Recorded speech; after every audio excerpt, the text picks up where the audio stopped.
मोदी तेरे राज में, मणिपुर जल गया आग में, ये नारे लगाए गए हैं दोस्तों दिल्ली विधानसभा में, जिसका विशेष सत्र इस वक्त चल रहा है। दिल्ली विधानसभा का विशेष सत्र चल रहा है।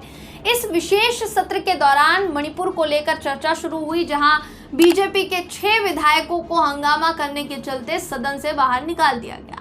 संसद में विपक्ष ने फिर, चाहे वो आम आदमी पार्टी हो, वो कांग्रेस हो, वो दूसरी पार्टियां हो, तमाम विपक्षी पार्टियों ने सबने ये मांग की थी कि आप मणिपुर को लेकर एक विस्तृत चर्चा करें जिसमें हम सब भाग लेंगे।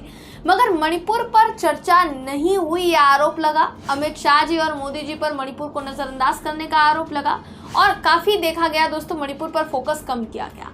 अब आम आदमी पार्टी ने दिल्ली विधानसभा में मणिपुर का मुद्दा उठाया है, जहां जमकर नारेबाजी हुई है। आम आदमी पार्टी ने किस तरीके से विरोध जताया है मणिपुर को लेकर सरकार का, ये आपको इस खबर में बाकायदा हम दिखाएंगे और बताएंगे। नमस्कार दोस्तों, मेरा नाम है जयंती झा और आप देख रहे हैं देश नीति।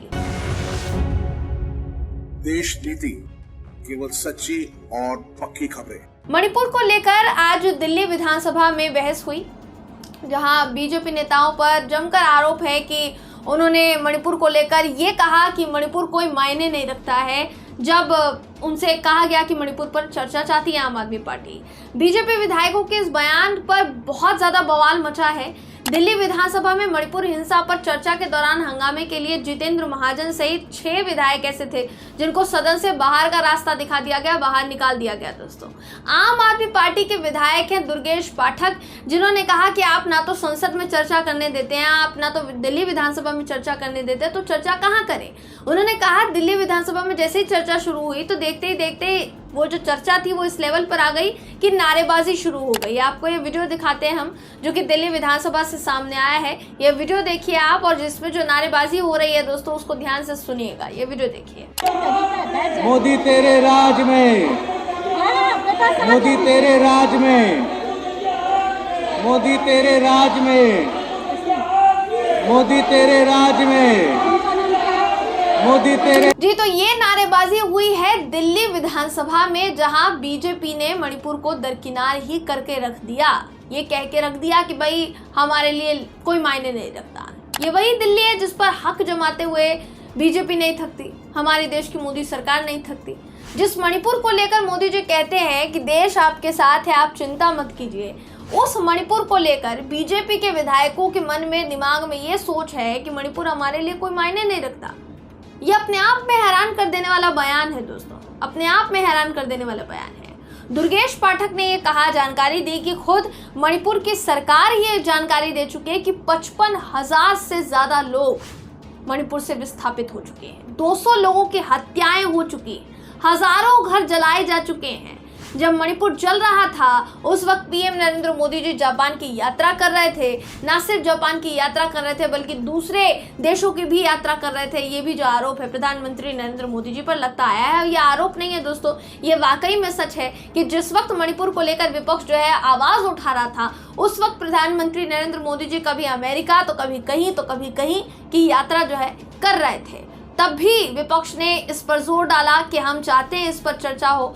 तब मानसून सत्र शुरू नहीं हुआ था, प्रधानमंत्री नरेंद्र मोदी जी विदेशी दौरों पर ही थे, लेकिन जब मानसून सत्र शुरू हुआ था तो प्रधानमंत्री मोदी भारत वापस आए और तब उन्होंने एक वीडियो जो है सोशल मीडिया पर वायरल हुआ। वो वीडियो बेहद भयावह था, मणिपुर से सामने आया था, जहां 2 महिलाओं के साथ, आप कह सकते हैं 2 लड़कियों के साथ दरिंदगी, हैवानियत बढ़ती गई, सारी हदें जो है पार कर दी गई। उस वीडियो ने अंदर तक सबको झकझोर कर रख दिया था, जिसके बाद इस मामले ने इतना ज्यादा तूल पकड़ा कि बीजेपी को कहीं ना कहीं बैकफुट बनाना पड़ गया। प्रधानमंत्री मोदी मानसून सत्र शुरू होने से पहले कहते हैं कि वो वीडियो बहुत भयावह है और हम उस पर एक्शन लेंगे, लेकिन एक्शन क्या लिया गया ये सबने देखा। 2 महीना पुराना वीडियो था और 2 महीने पुराने वीडियो पर अब एक्शन लेने की बात जो है मोदी सरकार कर रही थी। तो जाहिर है इस मामले में बहुत से ऐसे मोड़ आए जहां पर इस पर चर्चा होनी चाहिए थी, संसद में चर्चा होनी चाहिए थी, खुलकर चर्चा होनी चाहिए थी। लेकिन अमित शाह जी जब बोलना शुरू किए तो फिर उन्होंने तमाम घोटालों का जिक्र किया। अगले दिन जब मोदी जी बोलते हैं तो मोदी जी का कहना होता है कि अमित शाह जी ने तो मणिपुर पर चर्चा कर ही ली है, तो फिर अब मैं क्या बोलूं। अब मणिपुर पर मणिपुर में जो कुछ भी हो रहा है वो तो हमारी सरकार की थोड़ी ना देन है, वो तो कांग्रेस की सरकार की देन है, वो तो विपक्षी पार्टियों की सरकार की देन है। ये कहना था हमारे देश की मोदी सरकार का। तो जाहिर है जो सरकार संसद में खड़े होकर मणिपुर से किनारा कर सकती है, तो फिर दिल्ली विधानसभा में ये कहना कि मणिपुर हमारे लिए कोई मायने नहीं रखता, ये कौन सी बड़ी बात है इनके लिए। जाहिर है दोस्तों, अब आप बीजेपी के नेता के विधायक के इस बयान को कैसे देखते हैं, किस तरीके से देखते हैं, ये आप मुझे कमेंट करके ज़रूर बताइएगा। वीडियो अगर आपको पसंद आया हो तो वीडियो को लाइक कीजिए, शेयर कीजिए, चैनल को सब्सक्राइब करना बिल्कुल भी ना भूलें। तो मुलाकात होगी आपसे अगली वीडियो में, तब तक के लिए नमस्कार। आपका एक सब्सक्राइब हमारे लिए महत्वपूर्ण है। देश नीति को अभी सब्सक्राइब करें और बेल आइकन को दबाना ना भूलें।